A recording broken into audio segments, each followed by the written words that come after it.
The moment Danielle Carter pressed send, she knew there was no turning back. Within hours, the FAA launched an emergency investigation, grounding multiple Atlantic Star flights as inspectors flooded the airline's maintenance hangars. Pilots whispered in break rooms, executives scrambled. Then, the headlines broke. FAA investigates safety violations. Whistleblower exposes cover-up. Grayson was forced into early retirement. The airline's CEO resigned in disgrace. But the real victory? New regulations ensuring no pilot would ever be silenced again. Danielle stood at the gate for her next flight, her first as captain. She adjusted her uniform, stepped into the cockpit, and ran her fingers over the controls. She had earned this moment. No one would ever doubt her again. If this story resonates with you, drop a 1 in the comments. Let's make sure voices like Danielle's are never silenced. Subscribe, share, and let's keep fighting for justice. Together. Danielle Carter had always known she was meant to fly. As a little girl in Atlanta, she would sit on the wooden porch of her grandmother's small house, the warm summer air buzzing with the sounds of cicadas and passing cars. But nothing captivated her like the roar of a jet slicing through the sky, its metallic body glinting in the sunlight as it soared overhead. She would crane her neck, eyes wide with wonder, watching until the plane disappeared beyond the clouds. She could feel it in her bones, even then, that she belonged up there.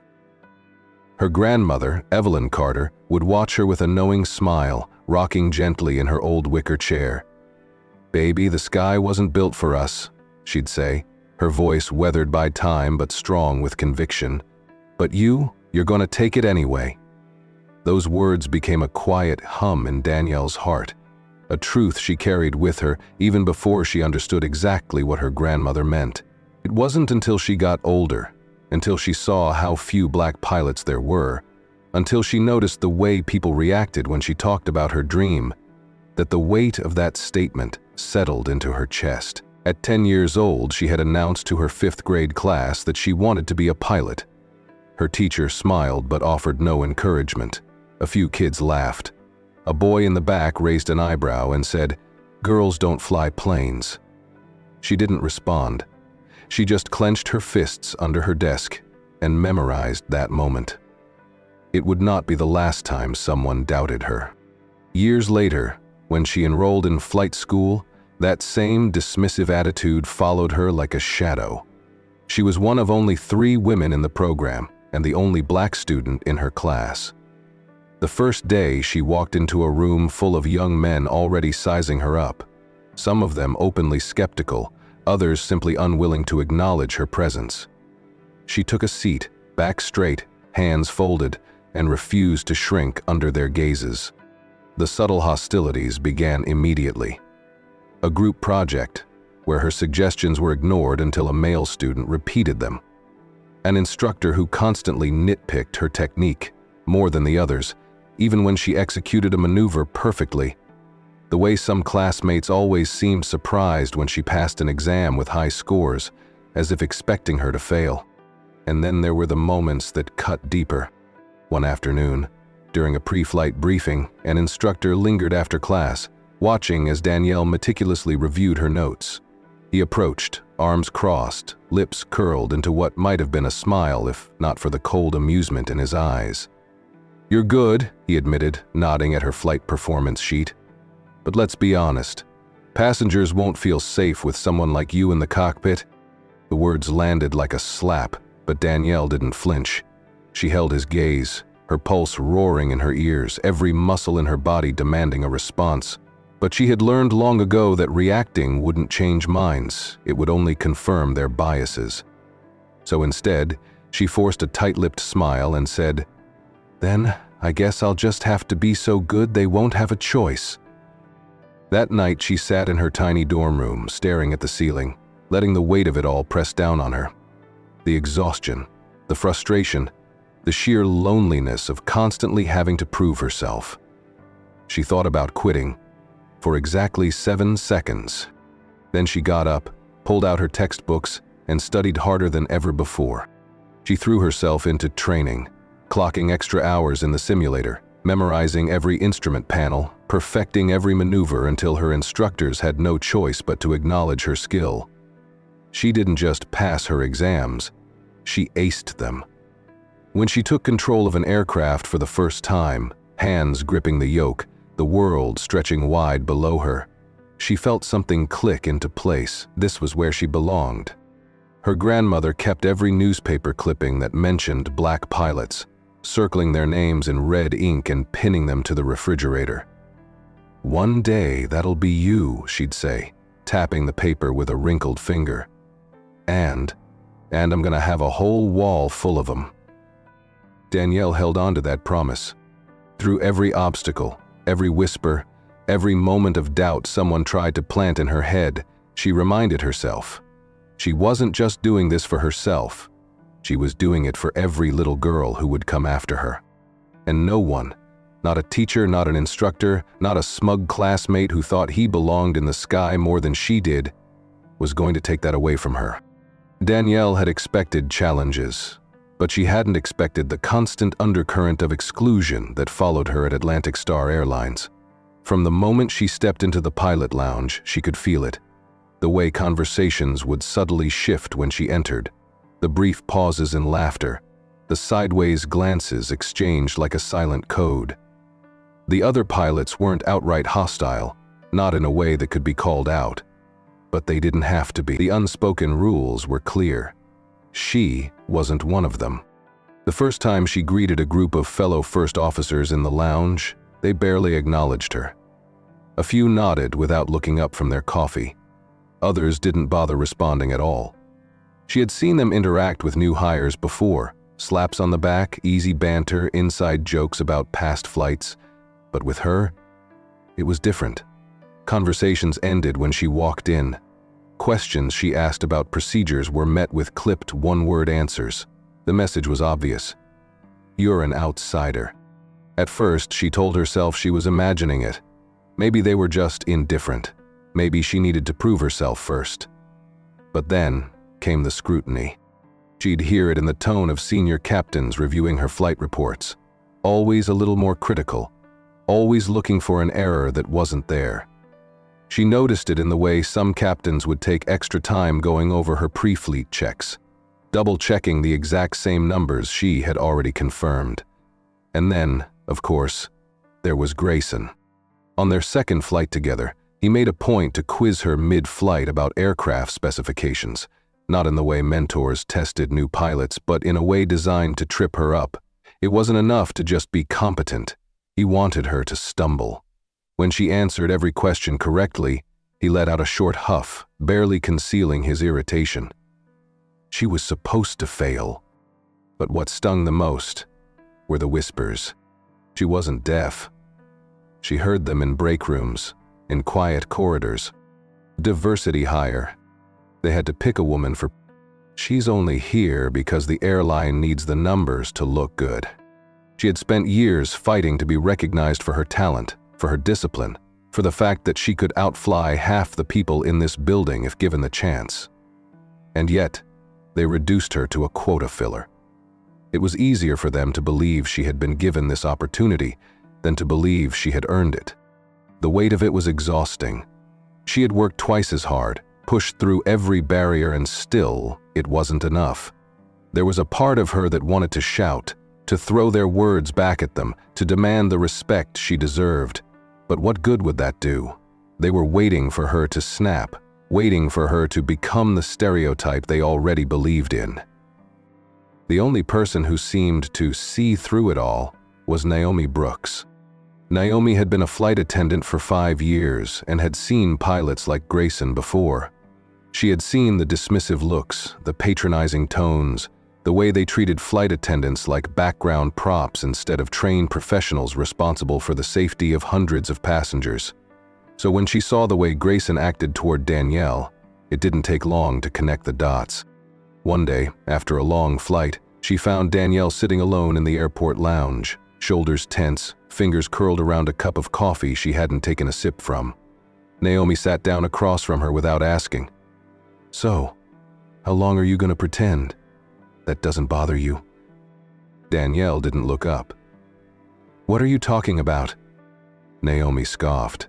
You know exactly what I'm talking about.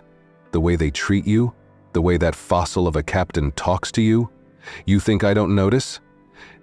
Danielle exhaled slowly. It doesn't matter. I just have to keep my head down and fly the damn plane. Naomi tilted her head, studying her. Yeah? And how long are you planning on doing that before you explode? Danielle didn't answer, because she knew it was coming. The restraint she had mastered for years was beginning to crack. It wasn't just the condescending tone of her colleagues, the skepticism, the whispers. It was the knowledge that if she let them get away with it, they would keep doing it. To every woman, every black pilot, every person who didn't fit their mold. And one day, one of those people might not have the endurance she did. A storm was coming, and soon they would all feel it. Danielle settled into her seat in the cockpit of Flight 315, her fingers instinctively moving across the control panel as she ran through the pre-flight checklist. Outside, the early morning sky was painted in soft shades of blue and orange, the runway stretching long and steady ahead of them. Passengers were still boarding, the flight attendants going through final preparations in the cabin, but her mind was already in flight mode, focused, steady. Across from her, Captain Grayson flipped through his own checklist, his movements routine, uninterested. Neither of them spoke. The silence between them had become the norm. It was better this way. No unnecessary conversation, no subtle jabs, just the job. But then, as her eyes moved across the instrument panel, something caught her attention. The hydraulic pressure reading was lower than it should have been.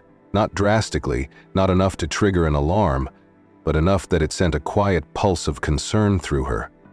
She frowned, double-checking the numbers. A fluctuation, barely noticeable, but there. She turned to Grayson.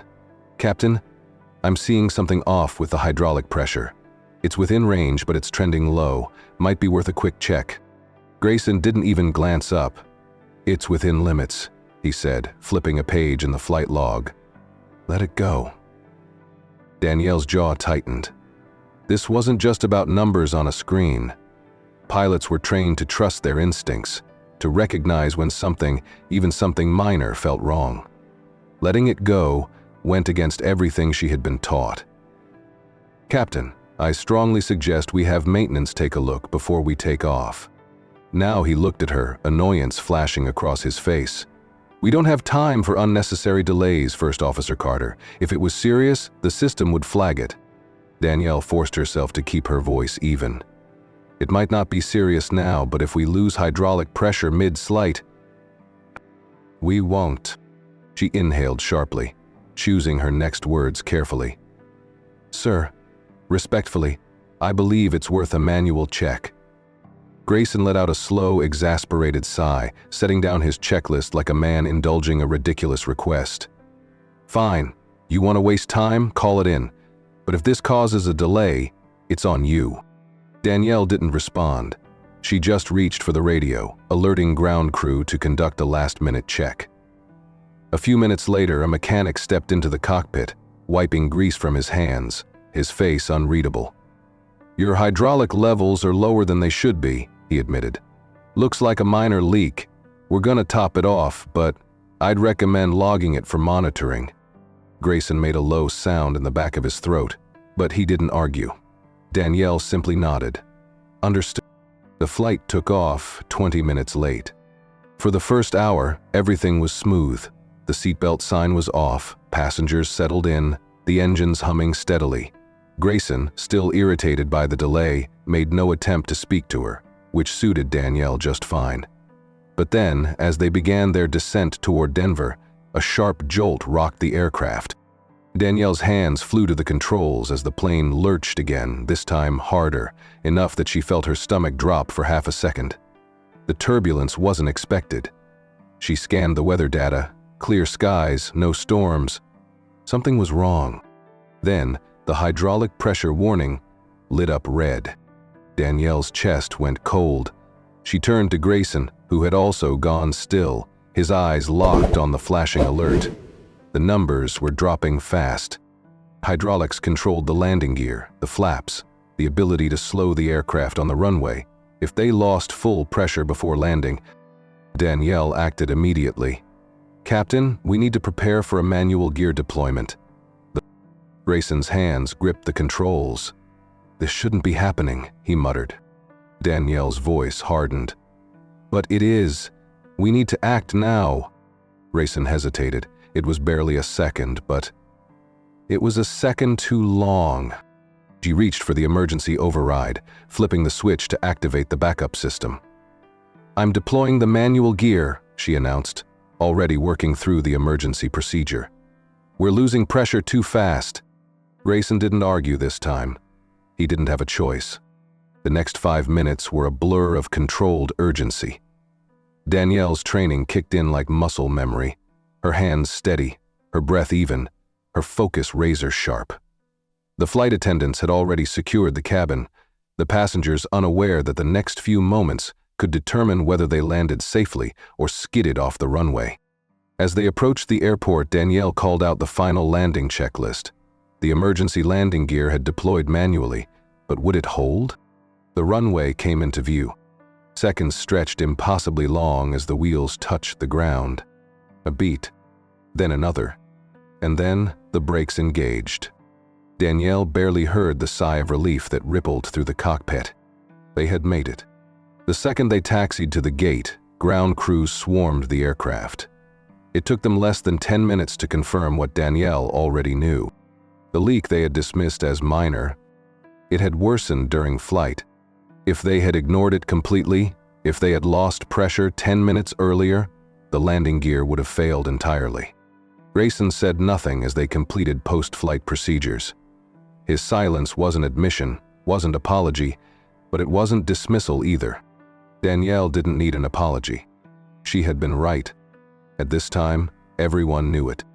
Danielle sat at her desk in the operations center of Atlantic Star Airlines, typing up her flight report with the same precision she applied to everything in her career. She detailed the hydraulic failure, the manual landing gear deployment, and how a minor leak dismissed during pre-flight had escalated into a near catastrophe. She kept her tone professional, factual, devoid of emotion. The data spoke for itself. This wasn't a mistake. It was negligence.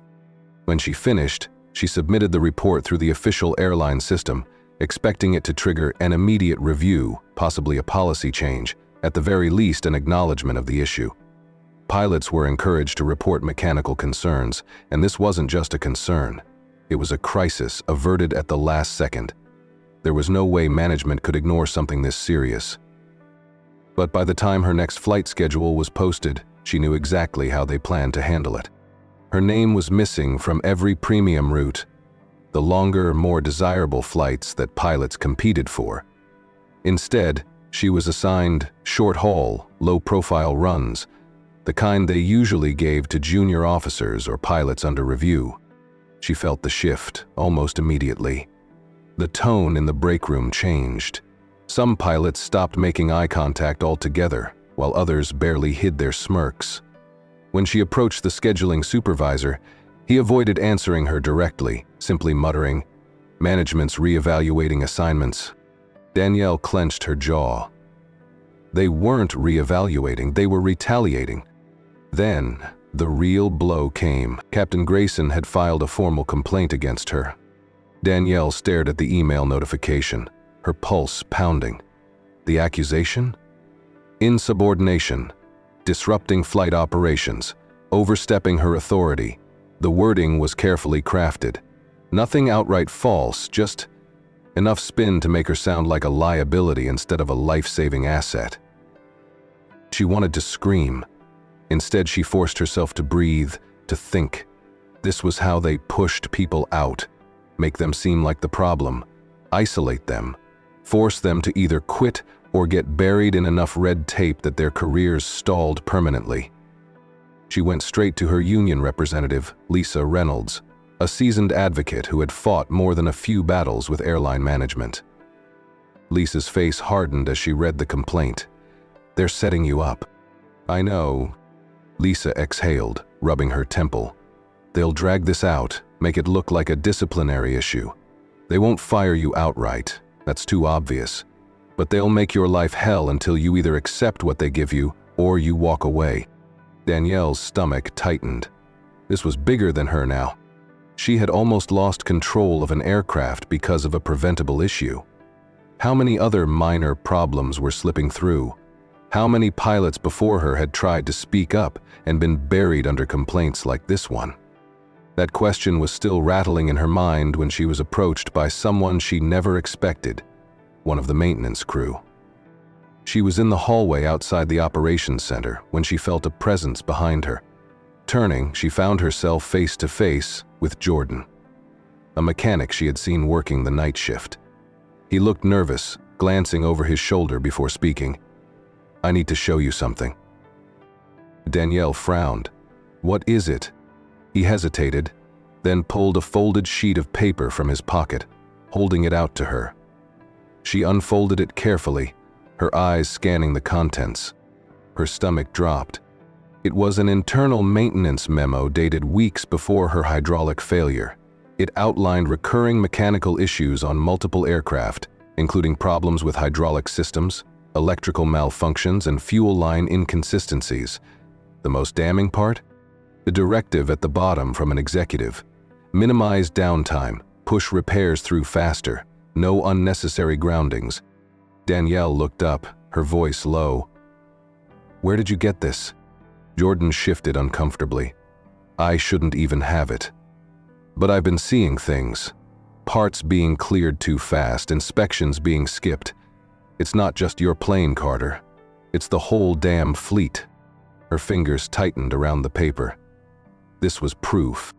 Not just of a mistake, not just of one aircraft's failure. This was systemic.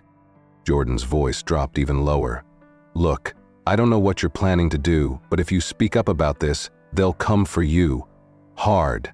Danielle met his gaze. "They already are." He swallowed, nodding slightly before walking away, disappearing down the corridor. She stared at the memo, feeling the weight of it in her hands. This could end her career. But if she stayed silent, someone could die. Danielle stepped out of the terminal, exhaustion pressing into her shoulders. The evening air was cool against her skin, but it did little to ease the heat simmering in her chest. The day had been a blur of whispered conversations and sidelong glances, a growing tension that followed her like a storm cloud. She had been fighting this battle alone for weeks now, and it was starting to wear on her. She reached the parking garage, the dim overhead lights buzzing faintly. As she approached her car, a strange unease crept up her spine. Something felt off. Then she saw it. Her steps slowed, her breath caught. Slurs had been carved into the paint. Deep, jagged letters slashed across the driver's side door, their meaning unmistakable. Her pulse pounded in her ears. She took another step forward, and that's when she noticed the paper tucked under her windshield wiper. Fingers trembling, she pulled it free and unfolded it. "Stay in your place?" The words were printed in bold, sharp strokes. No signature, no indication of who had left it. But she knew. They wanted her to be afraid. A slow, burning heat spread through her chest. It wasn't fear. It was fury. She clenched the note in her fist, knuckles white. Her entire life she had fought against people like this, the ones who saw her presence as a threat, who couldn't stand the idea of her having a seat at the table. But this was different. This was a message, a warning, or maybe a challenge.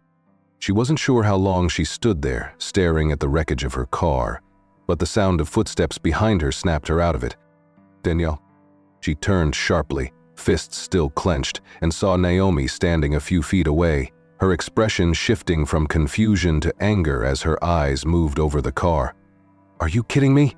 Naomi stepped closer, fingers brushing the deep scratches in the paint. "Who the hell?" She didn't finish the question. She didn't need to. Danielle exhaled slowly, forcing the tension out of her shoulders. "They want me to back down," she said, voice steady despite the rage simmering beneath it. Naomi folded her arms. "And are you?"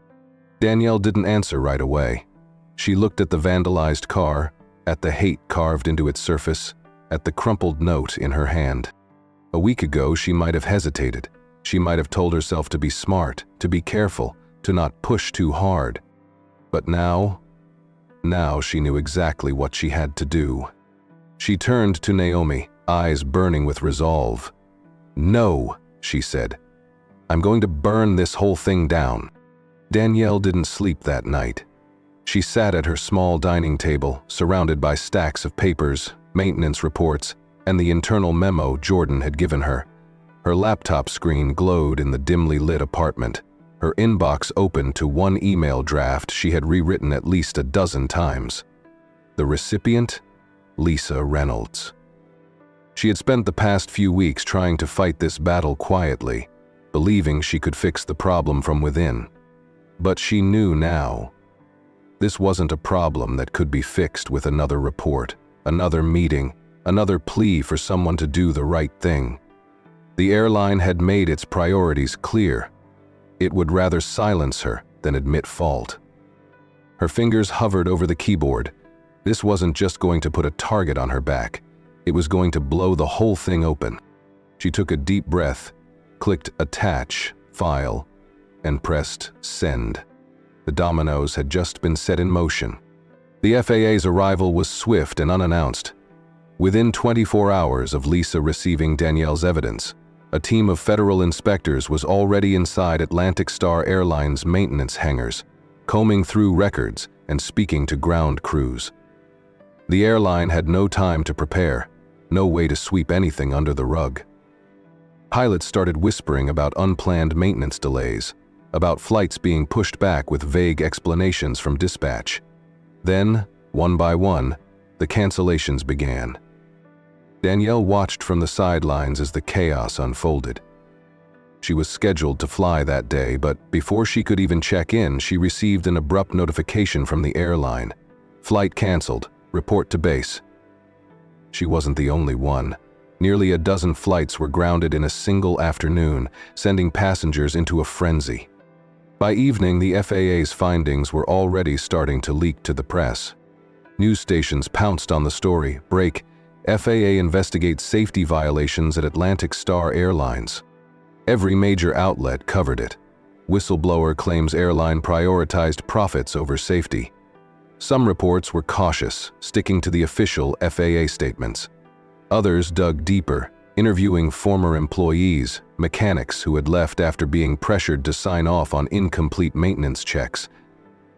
Danielle watched it all unfold from her apartment, her phone vibrating non-stop with messages from unknown numbers. Some were reporters asking for a statement. Others were threats.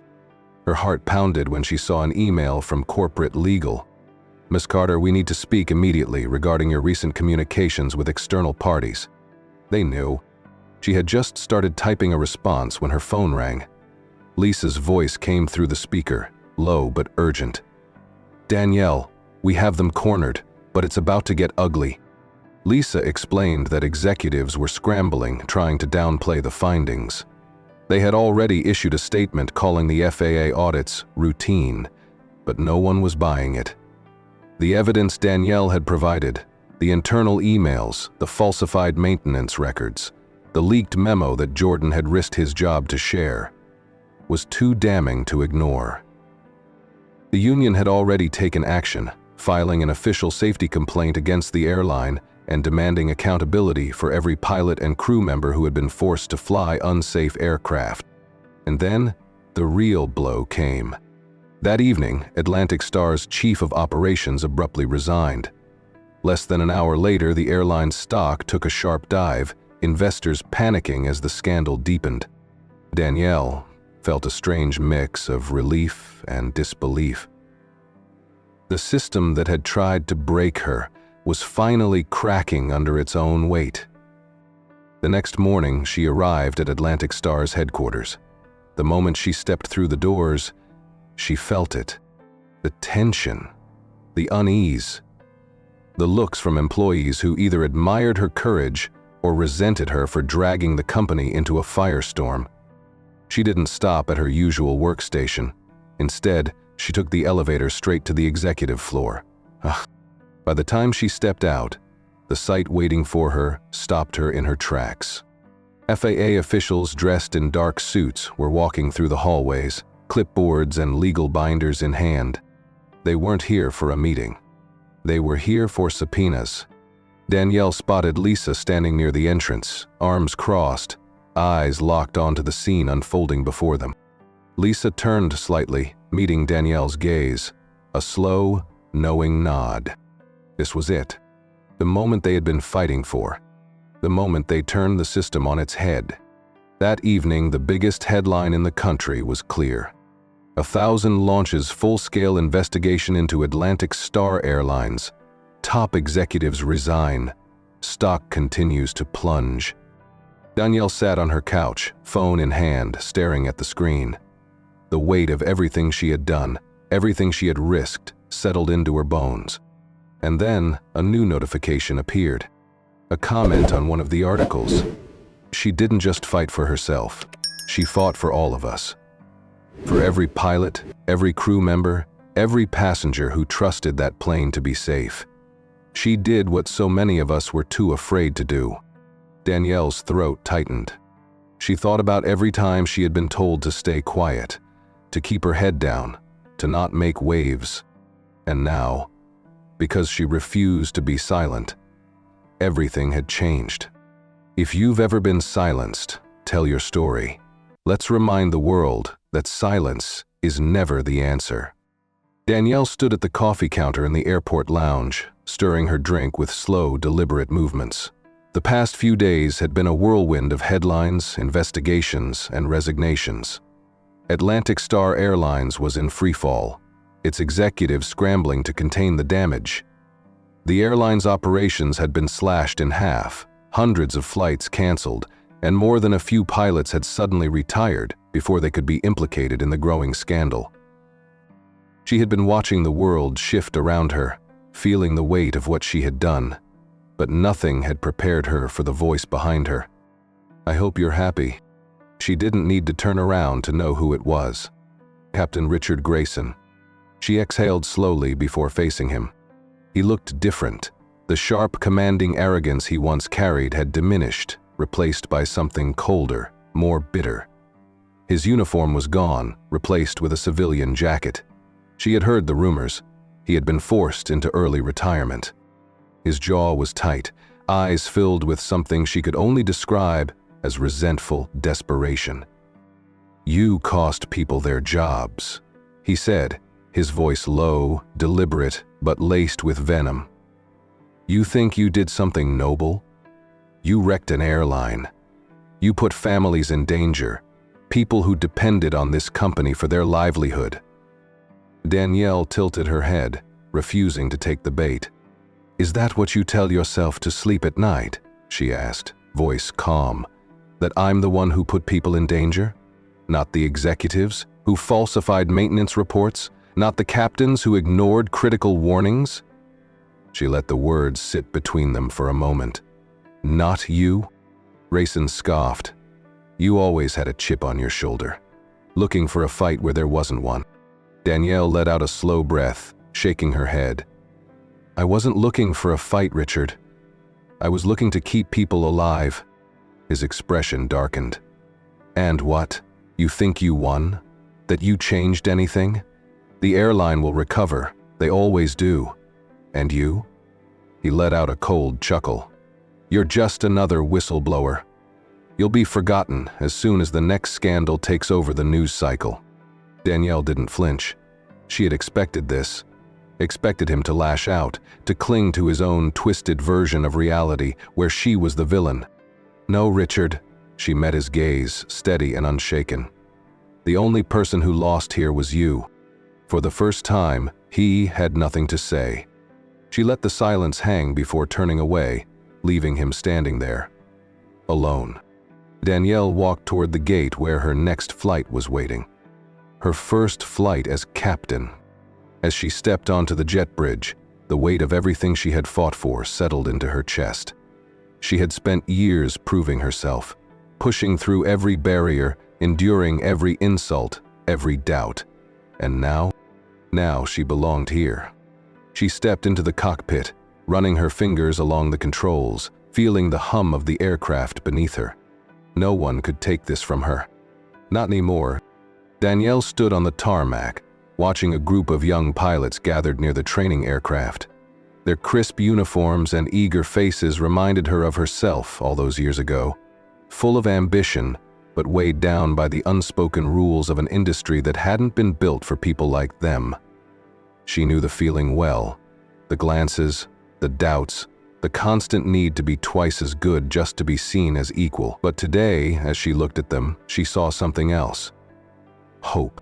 She had been mentoring for years now, guiding young black pilots through the same struggles she had faced. Some came to her with stories that made her blood boil. Instructors who underestimated them, captains who doubted them, colleagues who questioned whether they belonged. Others just needed someone to remind them that they weren't alone. Danielle had become more than just a pilot. She was proof. Proof that they could make it, that they could push through, that no amount of exclusion or resistance could keep them from taking their rightful place in the sky. She had made a promise to herself that she would never let another pilot stand alone the way she once had. The industry had changed because of her. Not overnight, not easily, but it had changed. After the FAA investigation, aviation safety regulations had undergone a massive overhaul. Airlines were now required to conduct stricter maintenance inspections, and whistleblower protections had been strengthened, making it harder for companies to retaliate against employees who spoke out. It wasn't perfect. Corporate greed always found a way to push boundaries, but now there were real consequences. Atlantic Star Airlines had barely survived. The executives who tried to cover up safety violations had been forced out, and new leadership had stepped in, vowing to rebuild with transparency. The company had lost the public's trust, and regaining it would take years. But for the first time in its history, it was trying. And Danielle had been the catalyst. Her name had appeared in reports, articles, even aviation textbooks used in safety training courses. She never sought recognition, but she knew what her story meant to others. A black woman pilot had taken on $1 billion airline and won. And yet, for all the headlines and policy changes, it was a much smaller moment that stuck with her the most. One evening, after a long-haul flight, Danielle returned home to find a package on her doorstep. No return address, just her name neatly written in bold letters. She carried it inside, carefully unwrapping the paper. Inside, she found a worn, yellowed newspaper clipping. She recognized it immediately.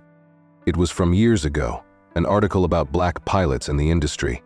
The same kind her grandmother used to cut out and pin to the fridge, always circling their names in red ink. But this one was different, because this time it was Danielle's name that was circled. Her breath caught in her throat as she unfolded a small note tucked inside. "One day, you'll touch the sky, baby, and this time, no one will stop you." Her grandmother's words. She closed her eyes, swallowing against the emotion tightening her chest. She had done it. She had taken the sky, and she had made damn sure the door stayed open for everyone who followed. If the system is broken, do you accept it, or do you become the storm that changes it? Danielle had made her choice. Now, it's your turn. This story isn't just about her. It's about everyone who has ever been denied their place. Share this with someone who needs to hear it. And if you believe in stories that challenge the system and spark change, stick around. There's more to come.